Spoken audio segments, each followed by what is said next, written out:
Students, welcome to Vaghela study channel.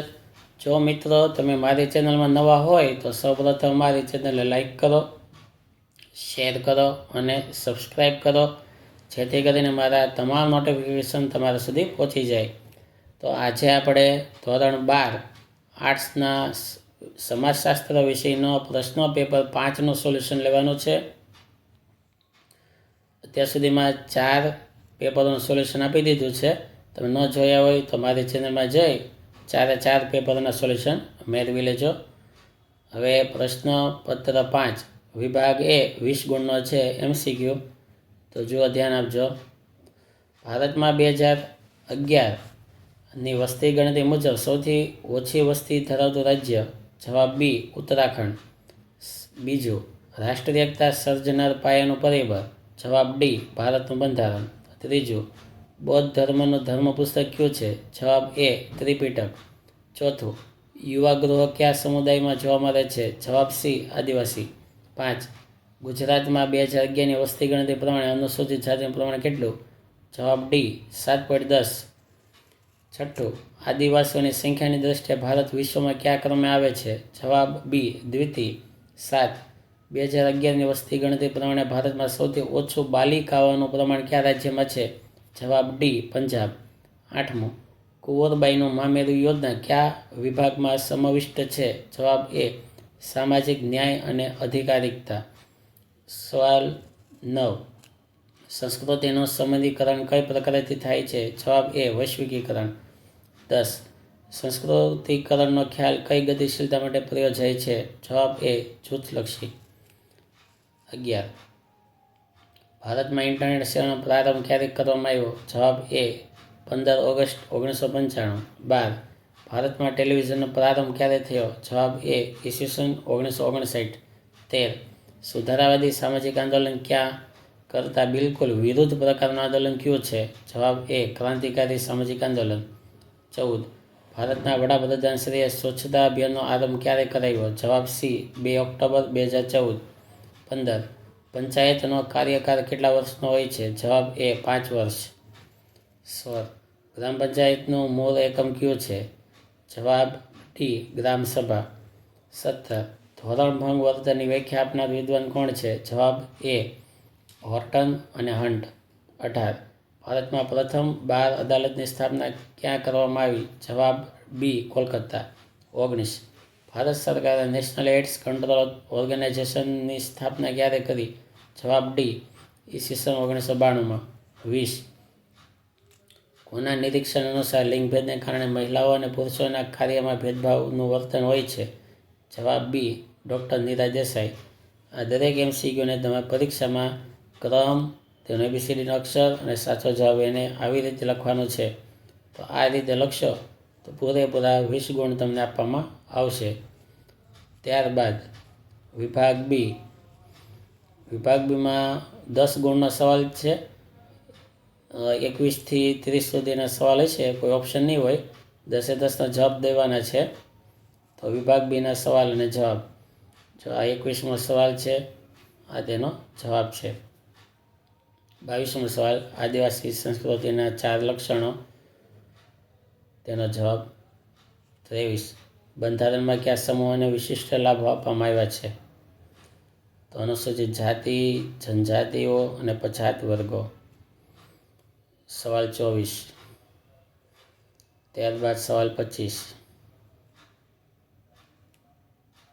સવાલ 26, PTIનું પૂરું નામ? Press trust of India.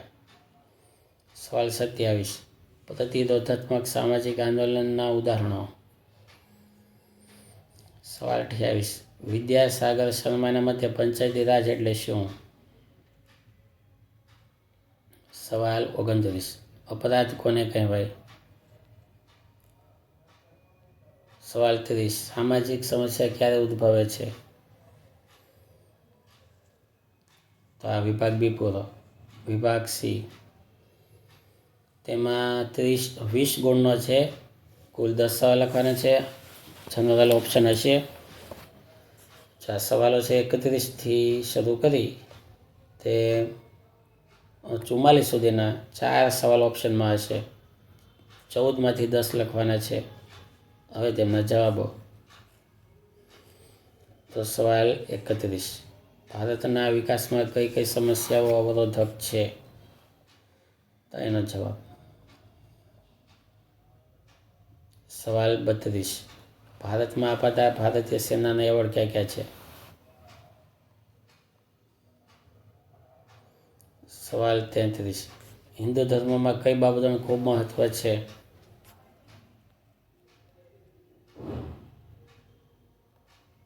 સવાલ 34, નગર સમુદાયમાં વ્યક્તિ એકલાપણું સાથી અનુભવે છે?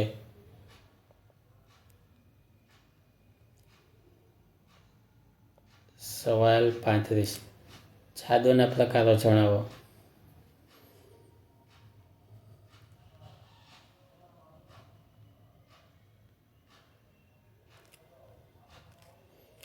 આદિમ જાતિઓમાં યુવા ગૃહ ક્યાં કાર્ય કરે છે? સવાલ 37, ભારત અને ગુજરાતમાં 2011ની વસ્તી ગણતરી પ્રમાણે ગ્રામીણ અને શહેરી લિંગ પ્રમાણે જણાવો.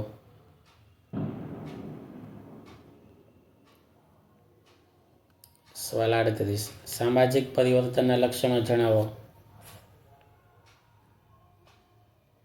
સવાલ 39, ઓસગુડ અને વિલ્બરનું શ્રેમનું સંચાર પ્રક્રિયાનું મોડેલ સમજાવો. તો આ સમજૂતી આપવાની અને મોડેલ દોરવાનું હોય. જો આવી રીતે મોડેલ દોરવાનું છે, આવી રીતે દોરવાનું, અને આટલી સમજૂતી લખવાની. સવાલ 40, પારસ્પરિક સંચાર કોને કહેવાય? સવાલ 41, બ્લૂમ અને સેલ્ઝનિકે આપેલી સામાજિક આંદોલનની વ્યાખ્યા જણાવો. સવાલ 42, ગ્રામ સભાની સમજૂતી આપો.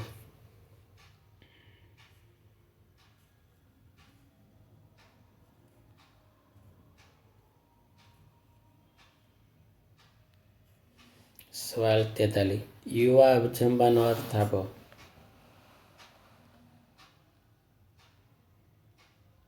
સવાલ 44, એડ્સ કેવી રીતે ફેલાય છે?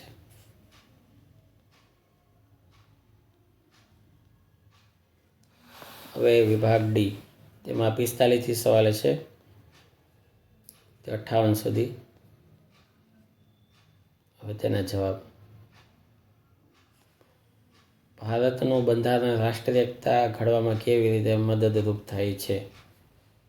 તો આ બંધારણનો જવાબ લખવાનો.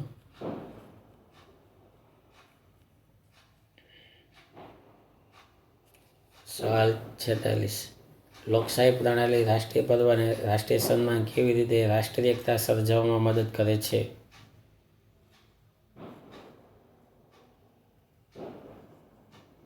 જો આ રીતે લખવાનો મોટો જવાબ હોય.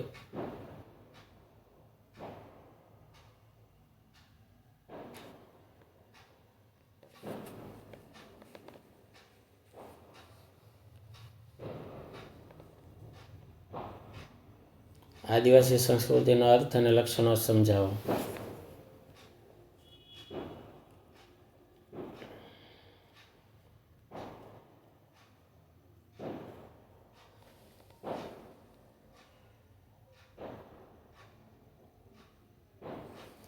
ભારતીય સંસ્કૃતિના લક્ષણો સમજાવો. તો જો આ બધા લક્ષણો છે: સાતત્ય, પરિવર્તન, બિન સાંપ્રદાયિક દ્રષ્ટિકોણ વગેરે.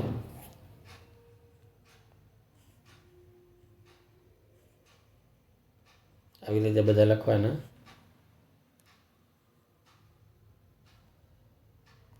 બાજુનું લખવાનું.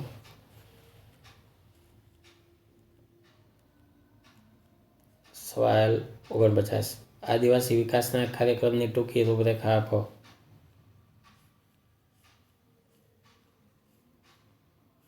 જો આ ટૂંકી રૂપરેખા લખવાની.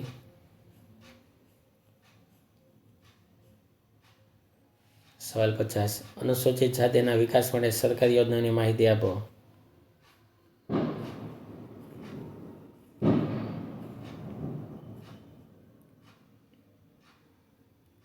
સવાલ 51, મહિલાઓને રક્ષણ પૂરું પાડતા મુખ્ય કાનૂનોની નોંધ લખો.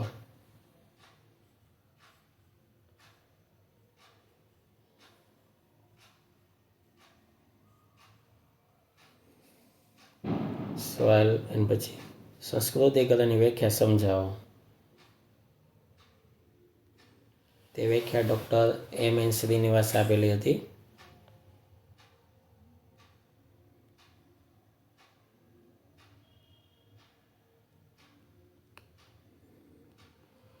સવાલ 53. પરંપરાગત સંચાર માધ્યમોનો ટૂંકો પરિચય આપો.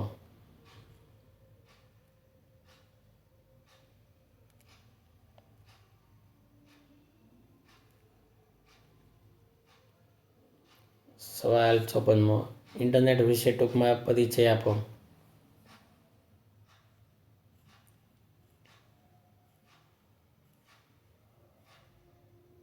બધી વેબસાઇટ, ગવર્નન્સ, ઈ બેકિંગ, ઈ શોપિંગ, ઈ કોમર્સ વગેરે. સવાલ 55. સુધારાવાદી સામાજિક આંદોલન વિશે સમજૂતી આપો.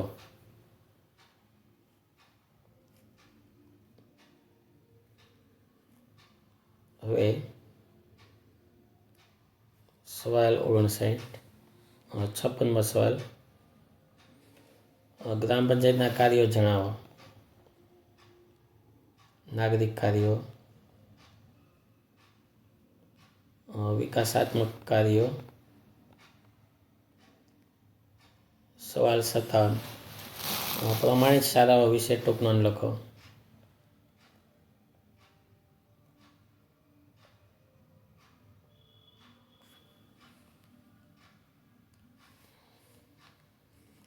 પછી જુનિયર પ્રમાણિત શાળા, સિનિયર પ્રમાણિત શાળા. સવાલ 58.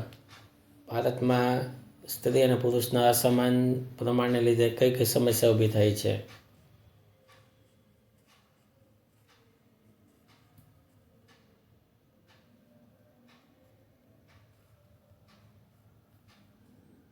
હવે વિભાગ ઈ. આ વિભાગ 20 ગુણનો છે. એક સવાલના જવાબના 5 ગુણ, કુલ 4 જવાબ દેવાના છે. 6માંથી 4. સવાલ 59. મહિલા સશક્તિકરણ માટે શૈક્ષણિક કાર્યક્રમ જણાવો. તો મહિલા સશક્તિકરણ અને એના શૈક્ષણિક કાર્યક્રમો.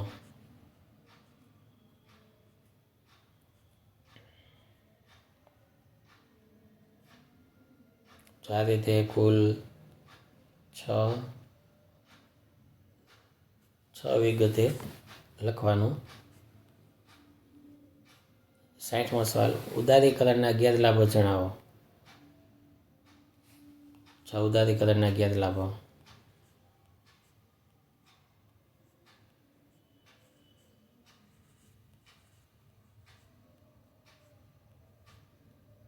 તો આ રીતે બધું લખવાનું.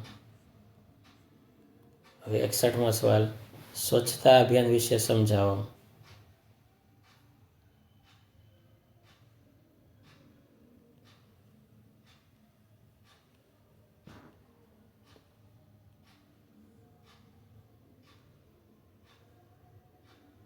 હવે 62મો. જિલ્લા પંચાયતનું માળખું એટલે કે રચના સ્પષ્ટ કરો. એમાં 3 સ્તરો હોય. ચૂંટાયેલા સભ્યો, આમંત્રિત સભ્યો, એ બધા પંચાયતની સમિતિ બનાવે. જિલ્લા પંચાયતના પ્રમુખ હોય, જિલ્લા વિકાસ અધિકારી હોય, જેને ડીડીઓ કહેવાય. તેમજ 12 અપરાધના કારણોની ચર્ચા કરો. તો આ બધા એના છે કારણો: સામાજિક, આર્થિક કારણો, કુટુંબ,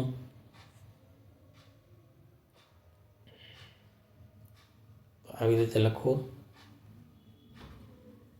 ત્યારબાદ શાળા વિશે.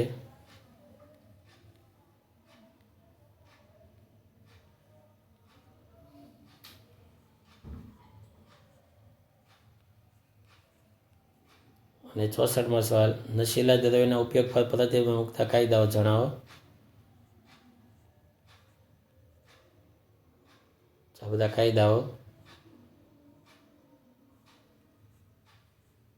તો આ રીતે પ્રશ્નપત્ર 5નો સેક્શન એ પૂરો થાય. બાકી બુકમાં લખી તૈયારી કરજો અથવા ડાયરેક્ટ મોબાઈલમાંથી વાંચો તો પણ ચાલશે.